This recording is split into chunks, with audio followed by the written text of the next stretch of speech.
ननंद पर दादागिरी दिखाने वाली भाभी। डैम! अरे ओ ड्राइवर, क्या कर रहे हो? अंधे हो, देख नहीं सकते? मैं टचअप कर रही हूँ। इसमें मेरी कोई गलती नहीं है मैडम जी। पहले आपने मेरा ब्यूटी पार्लर के पास भी इतना टाइम बर्बाद किया। पूरे 3 घंटे बाद आप पार्लर से बाहर आई, फिर भी आपका मेकअप खत्म नहीं हुआ। It's none of your business. चुपचाप गाड़ी चलाओ। इस 2 टके के ड्राइवर को पता नहीं ये किससे पंगा लिया है इसने। मैंने भी इसको तारे न दिखाए तो चारुलता नहीं। थोड़ी दूर पर बैंक्वेट हॉल आते ही चारुलता गाड़ी में से उतर गई। अरे मैडम जी, मेरे पैसे तो देते जाइए। कौन से पैसे? कैसे पैसे? जान नहीं देती तुझे पैसे। उखाड़ ली जो उखाड़ना है। बताइए, ये तो दादागिरी हो गई। ड्राइवर बुदबुदाते हुए आगे बढ़ गया। जाने कैसी बदतमीज लड़की से पाला पड़ा था आज। जिसके घर जाएगी उसका तो परिवार ही तोड़कर रख देगी। शादी की बहुत बहुत बधाई हो Surabhi darling. Thank you Charu. वैसे तू कब करेगी शादी? करेगी तो सूरज से ही।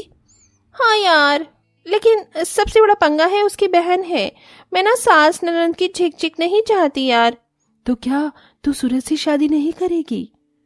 सूरज से शादी तो मैं जरूर करूंगी, लेकिन अपनी ननद को मैं अपनी उंगलियों पर नचा कर रखूंगी। थोड़े ही दिन में चारुलता सूरज से शादी करके उसके परिवार में आ जाती है, जिसमें उसकी मां शालिनी और बहन बिंदिया थी। बिंदिया बहुत ही सीधी सादी थी।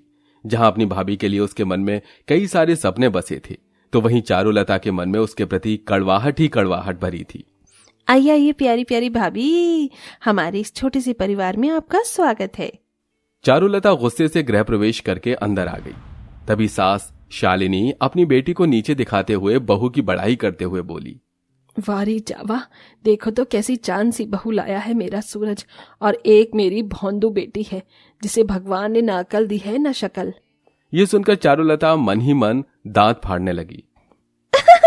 लगता है माँ बेटी में खास बनती नहीं। जब सासू माँ होकर अपनी बेटी पर दादागिरी दिखा रही हैं, तो मैं क्यों नहीं। बिंदिया को लगा था कि जो प्यार ममता उसे अपनी माँ से कभी नहीं मिला वो भाभी से मिलेगा, पर उसके सपने चूर चूर होने वाले थे।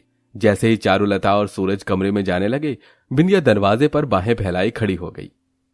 अरे ओ ननद जी, ये क्या नौटंकी शुरू कर दी? हटो दरवाजे से। चारू, ये नंद का नेक होता है। भाभी को पहली बार कमरे में जाने के लिए नंद को कुछ देना पड़ता है। चारू ने अपने पर्स में से निकालकर बड़े ही कंजरपन के साथ 11 रुपए अपनी नंद के हाथ में रख दिए। चलो अब दरवाजा छोड़ो, इतना बहुत है।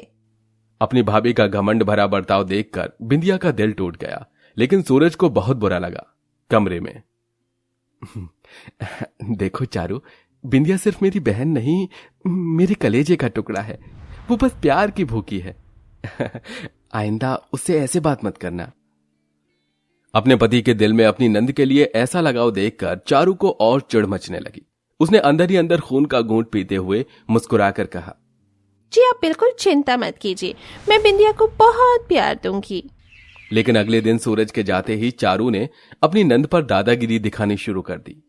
भाई वाह, ठार तो इस महारानी के हैं। देखो कैसे पैर पसारे पड़ी हुई है। चल उठ और जाकर अभी के अभी मेरे लिए समोसे तल कर ला। लेकिन भाभी, आपके रहते मैं क्यों काम करूं? तभी शालिनी अपनी बहू का पक्ष लेते हुए बोली, मेरी बहू काम नहीं करेगी, समझी? उसका गोरा रंग ढल गया तो जाकर तू काम कर, लमखोड़ी कहीं की। बिंदिया जल्दी से समोसे तलकर कमरे में ले आई, जहां चारुलता किसी महारानी की तरह पैर पर पैर चढ़ाए बैठी हुई थी। ये लीजिए भाभी समोसे। अरे ओ बिन पैंदे की लोटी, ये क्या सूखे सूखे समोसे ले आई? जाकर बढ़िया सी मलाई मारकर चाय बना ला। अपनी भाभी को इस तरह से खुद पर दादागिरी जताते देखकर बिंदिया रोते हुए चली गई और चाय बनाकर ले आई। तभी चारू ने उसे फिर नया काम दे दिया। चल अब जाकर पूरे घर की साफ सफाई कर। ये सारा काम और खाना बनाना सब काम तेरे जिम्मे है। अगर ढीलापन दिखाए ना तो गई बेटा मेरे हाथों से। अपनी भाभी का ये रूप देखकर भोली भाली बिंदिया सहम सी गई और अब डर में आकर वो किसी नौकर की तरह अपनी भाभी के इशारों पर सारा दिन एक पांव पर नाचती। गुजरते वक्त के साथ चारुलता प्रेग्नेंट हो जाती है और ये खुशखबरी अपने पति को सुनाती है। सूरज, आई एम प्रेग्नेंट, तुम पापा बनने वाले हो। क्या सचमुच चारुलता? आज तुमने मेरी जिंदगी की सबसे बड़ी खुशी दी है। बिंदिया, सुना तूने? तू बुआ बनने वाली है। जी भैया, बहुत बहुत बधाई हो। गर्भवती होने के बाद चारुलता की दादागिरी बिंदिया पर और ज्यादा बढ़ गई। बिंदिया, अरे ओ बिंदिया की बच्ची, कहाँ मर गई? जी भाभी। कहाँ मर गई थी? निकम्मी कहीं की, चल मेरे बालों की चंपी कर। लेकिन भाभी मैं तो रसोई में खाना बना रही हूँ, आपने कहा था पिज्जा बनाने को। मैंने तुझे अभी जो काम दिया है वो कर। अपनी भाभी की दादागिरी के आगे बिंदिया तेल लगाने गई। उधर रसोई में पिज्जा पूरी तरह जल गया, जिसके लिए शालिनी ने तहलका मचा दिया। हे राम, सत्यानाश हो इस बिंदिया का। बिंदिया, ओ बिंदिया, यहाँ। बिंदिया दौड़ी दौड़ी रसोई में आई, तभी पीछे से चारुलता भी आ धमकी और गुस्से के मिजाज से बिंदिया पर अत्याचार करने लगी। कामचोर, इतना सामान बर्बाद कर दिया। मेरा पति इतनी मेहनत से कमाता धमाता है और तू बर्बाद करने में लगी है। चारुलता बेरहमी से उस बेचारी के बाल उखाड़ कर मारने लगी, जिससे शालिनी का पत्थर दिल दया से भर गया। अरे जाने दे बहू, कोई बात नहीं। क्यों मम्मी जी, अब दया आ रही है क्या? कल तक तो ये आपको पसंद नहीं थी। तुम दोनों माँ बेटी ने जीना हराम कर दिया है मेरा। मेरे पति की कमाई खाती हो दोनों। बहू तू भूल रही है, सूरज मेरा भी बेटा है। ये सुनते चारुलता अकड़ कर बोली, सासू माँ, सूरज आपका बेटा था, लेकिन अब वो मेरा पति है और तुम दोनों माँ बेटी किस खेत की मूली हो जो इस घर में दादागिरी चला रही हो। मैं तुम दोनों माँ बेटी को मुफ्त की रोटी नहीं तोड़ने दूंगी, और अगर सूरज को कुछ भी कहा तो छीन कर ले जाऊंगी उसे तुमसे। बिंदिया के मन में जितना सीधापन था उतनी ही वो निडर और साहसी थी, मगर वो अपने भाई का घर बर्बाद होता नहीं देखना चाहती थी। इसीलिए वो अपनी भाभी की मार, अत्याचार और दादागिरी सहती रही। ऐसे ही 7-8 महीने गुजर गए और एक रात। बिंदिया, अरे ओ बिंदिया की बच्ची, चल उठ। क्या हुआ भाभी, आपको कुछ चाहिए था? चल उठ और जाकर रसोई में मेरे लिए चाट पापड़ी बना। मुझे चाट खाने का मन कर रहा है। इतनी रात में? हाँ, मुझे अभी के अभी खाना है और तुझे बनाना ही पड़ेगा, वरना धक्के मारकर बाहर का रास्ता दिखाना आता है मुझे। बिंदिया नींद से उठकर आधी रात के चाट बनाकर देती है, जिसे खाते चारुलता बौखला गई।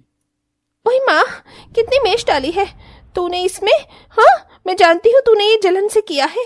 ले, अब तू ही खा, ठूस ठूस कर। भाभी आप क्या कर रही हैं? छोड़िए मुझे।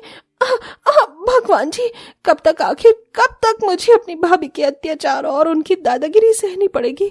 मैं भैया को कुछ भी नहीं बतला सकती।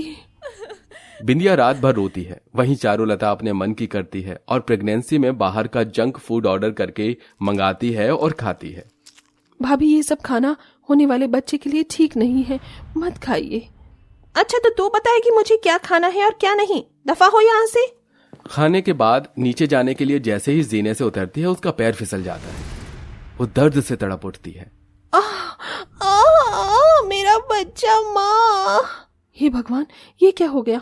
भाभी आप हिम्मत रखो, घबराओ मत, वरना पेट में बच्चा भी डर जाएगा। बिंदिया हिम्मत करके अपनी भाभी को अकेले अस्पताल ले आती है। डॉक्टर साहब प्लीज मेरी भाभी को और उनके बच्चे को बचा लीजिए। नर्स हरी आप, इनको अंदर ले चलो। कुछ घंटों के बाद चारुलता एक बेटी को जन्म देती है, लेकिन दुर्घटना के दौरान अपने लिए अपनी नंद का प्यार फिक्र देखकर उसका सारा घमंड खत्म हो जाता है और उसका बर्ताव भी पूरी तरह से बदल जाता है। ननन जी, मुझे माफ कर दो। मैंने तुम पर हमेशा दादागिरी दिखाई। आज तुमने मुझे मरता नहीं छोड़ा। तुमने मेरे बच्चे को ये जिंदगी दी है। आखिर में सब कुछ ठीक हो जाता है। अपने प्यार और सीधेपन से बिंदिया अपनी भाभी का दिल जीत लेती है।